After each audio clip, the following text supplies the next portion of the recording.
Hello, I'm Emily with another outdoor exploration for you. Today we're in the Crippen Park Meadow on Bowen Island. This is a place I grew up and I've been exploring it for about 40 years now. So I love this place and we may come back here a few times. Milena specifically requested this, so this is for you. And today I'm going to go kind of following the water and hopefully find a few maybe bones, maybe some beaver habitat, well for sure some beaver habitat, and we'll see what we find. One thing that I have actually mentioned before, but it's worth telling you again, is salmonberry shoots. This is one of the loveliest ways to consume a salmonberry plant. And in fact, they have been eaten for hundreds or probably thousands of years by indigenous people here on the coast, and you can find them all over meadows, roadsides, any cleared area, whether it was naturally or human cleared. And let me show you how to harvest them. So these are the red ones. Sometimes you can find them green also. And right now they're all soft and bendy. You can see they do this. And what I do is I harvest them a bit like you would asparagus, except they're prickly, so I kind of stroke my fingers over the prickles to break them off so I don't hurt myself, and snap them off, pull them up, and you can see it has already started peeling. And then I just peel the whole thing, and see, and then you can eat it. You can also stir fry it, and or you can eat it raw. Okay, so now that I've peeled it, I can show you that it is much floppier at the top than at the bottom. It's starting to get a little stringy at the bottom. I might even want to peel a little bit more, but I actually prefer this part where it's a little stiffer, because this part has more oxalic acid, so it has a kind of almost bitter, soury, astringent kind of feeling, which it's not terrible. I prefer the red ones to the green ones, meaning before you peel them. This used to be red, right? And yeah, you can eat this whole thing though, and some people call them trail snacks.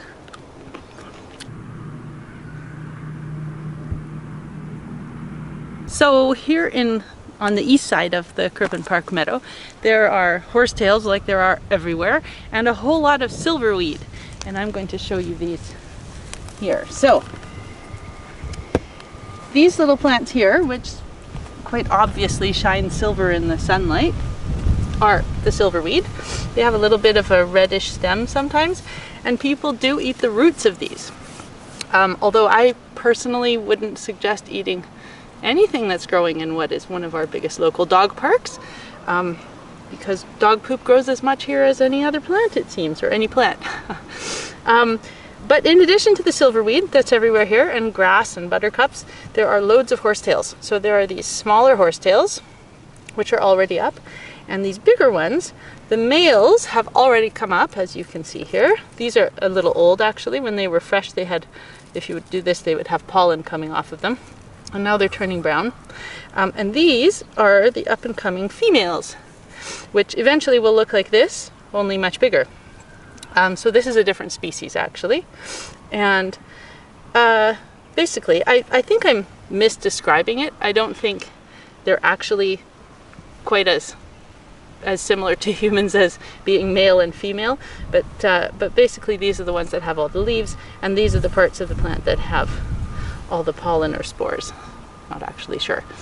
Yet another thing we can go look up and find out about.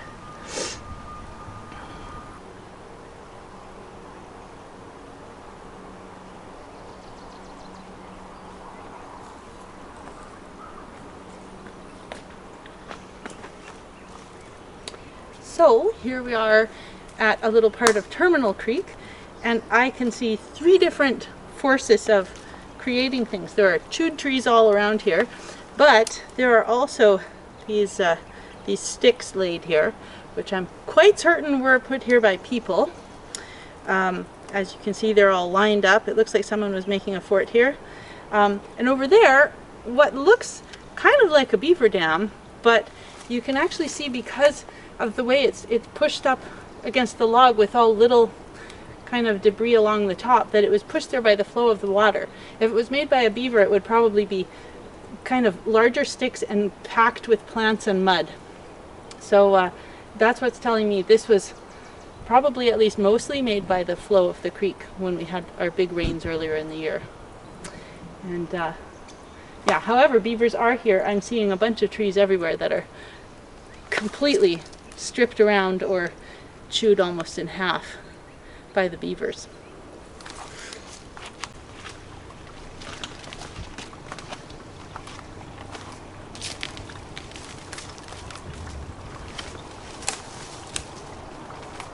So, kind of a miracle that this old dead cedar is still standing.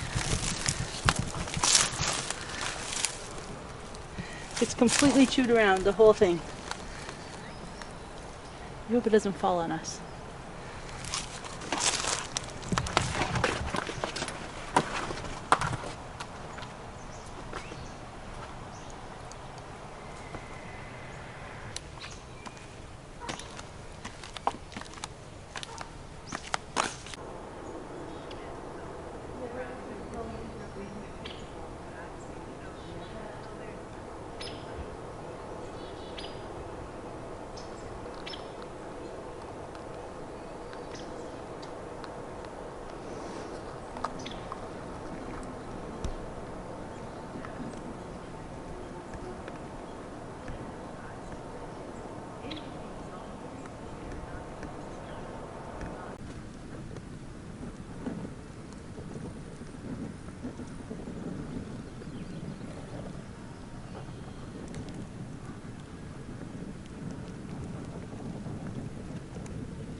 So I've come over here to the old foundations in the meadow here, which are the foundations of the farm that used to be here.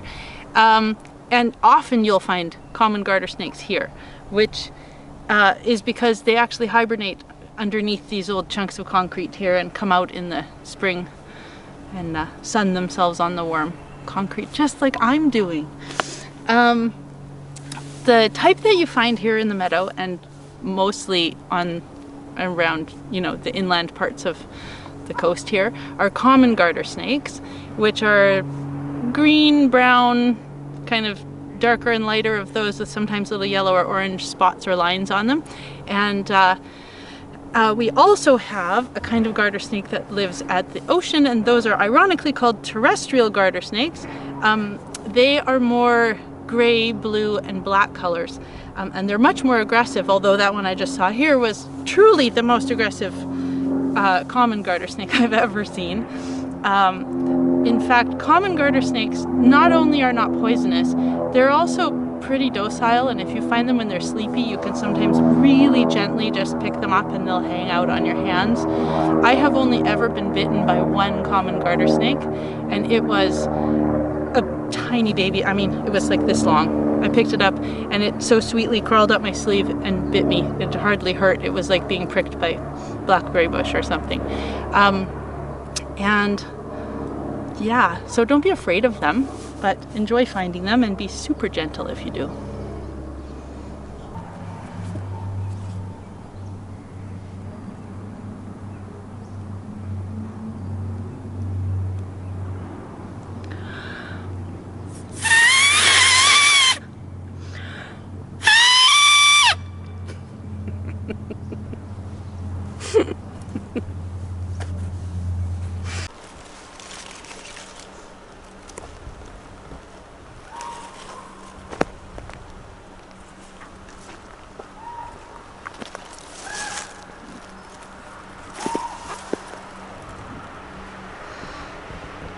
Bones. When you're out exploring, maybe you find yourself some bones, which are usually deer bones, but they could be all kinds of bones. This reminds me of my awesome bone finding friend Kira, who often comes home with something awesome like this. I think this is somehow perhaps near the pelvis, but from the vertebra of a deer. For sure, this is from a deer. You can see all these different parts here.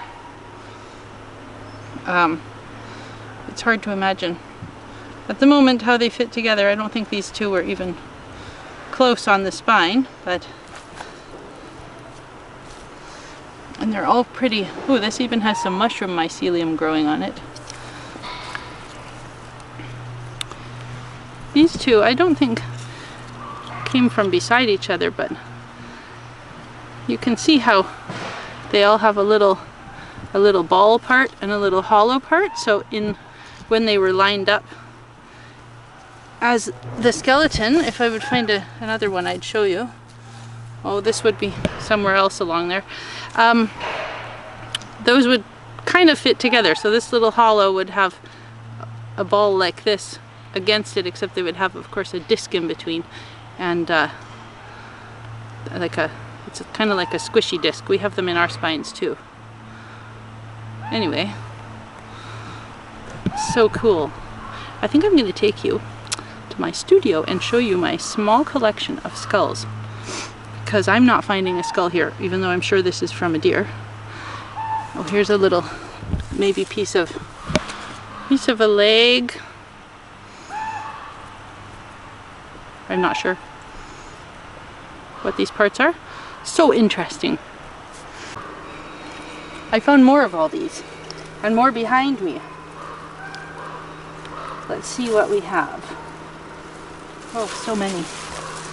So many, I'm not even all sure these are from the same animal. They're all deer, for sure.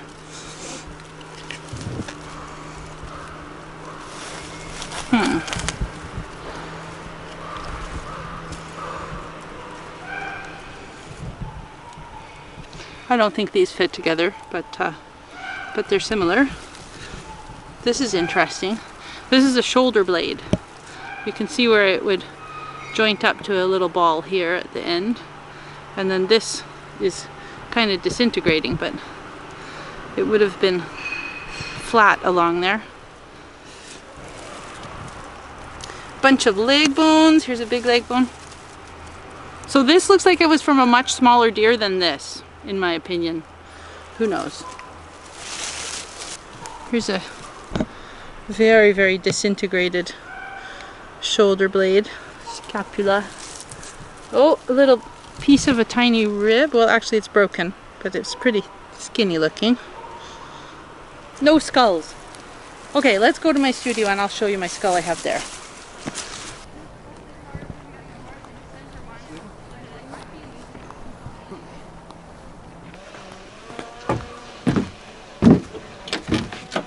This is my studio.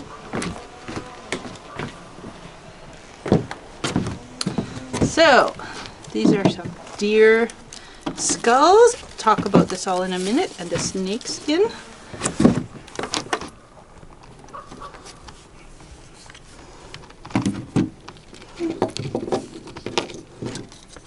All right, so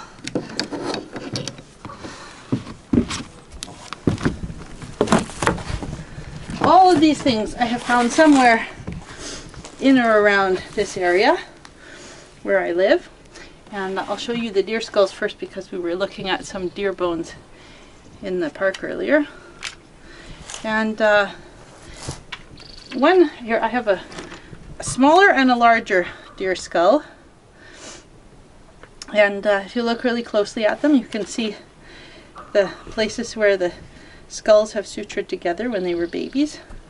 And this one back here is a little bit further apart, so it tells me, I think, without being an expert in this matter, that this is a younger one, that it hasn't quite come together. Either that, or it's such an old skull that it came apart. One thing you can see about deer, these are where their eyes were, right? These were their nostrils, and these are their big, well, here would be, and here are their big chewing molars for gnawing on all the grass that they eat. And they do actually have on their bottom jaws, which I don't have any of right here, they have some similar teeth also along the sides. So this over here is a deer vertebra that we found, and actually this one I washed, but you can see how all the pieces go together, and there's even a little bit of the old connective tissue of some sort there. They can move a little bit in each other. Of course, they've stiffened with drying out. This is a garter snake skin. If you look really closely, you can see all the individual scales and how they have the longer, wide scales on their belly. And the little face, which is a little bit mangled. Obviously, this is where the snake crawled out of it when he was shedding his skin. And this is an eagle skull, I think. Some kind of prey bird for sure, but I'm quite certain it's from an eagle. Its lower beak is still attached. Here's a tiny, tiny bird skull. I have no idea what type of bird, but incredibly tiny. And you can see, unlike the eagle, which has this big hooked beak at the front for catching things, this has a little tiny flat beak, and it doesn't have its lower jaw in it.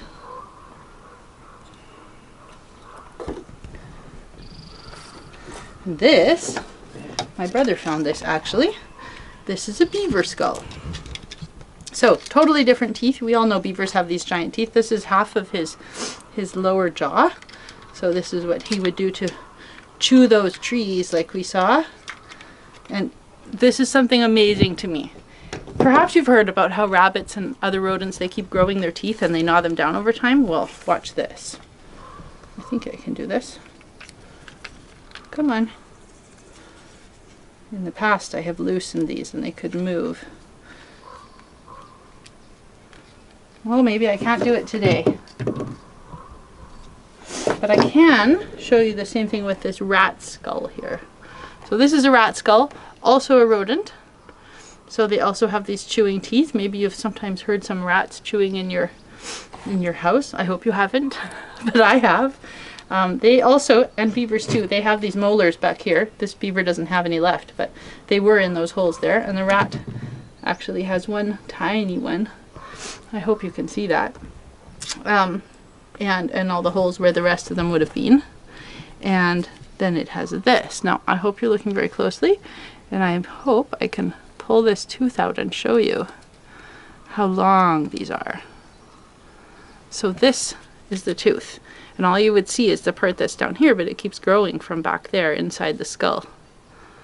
Imagine what that feels like, having gigantic teeth, although I don't think we realize quite how big our teeth are either. Rat skull. And this one has canines. So I actually don't know what this is. I don't know if it could possibly be an otter. Some of its teeth are falling out too, but you see, just like we do, it has, so this is an omnivore. It has these little biting teeth here that it can use for biting off pieces of things, but not like these beaver incisors, obviously, but like we do if we take a bite of an apple. Then it has the canines for ripping at flesh, and then it has some rather pointy looking chewing teeth back here, and then some molars. So I'm thinking that it's probably an otter, because otters do kill a lot. But yeah, and same thing, it has those eye sockets. And this is its nasal cavity, or nasal passage, I guess, going back in there.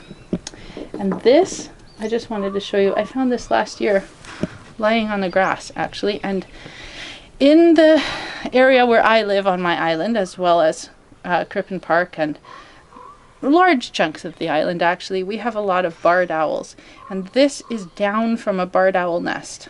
I have no idea what befell the babies or the nest and why this ended up on the ground, or maybe they just didn't need it anymore. They grew up and kicked it out of their nest. But it's so amazing to me how it also sticks together. You can see it clinging to itself. Whoops. And if I stick it back, it'll stick to each other. It's almost like Velcro. It sticks to my hands as well. And it's so soft and so beautiful. I hope you can see that. Some of the amazing things we can find. So that's it for today. I hope you get out exploring, find some amazing discoveries in the forest or creeks or anywhere else you find yourself, and I will see you next time. Happy exploring.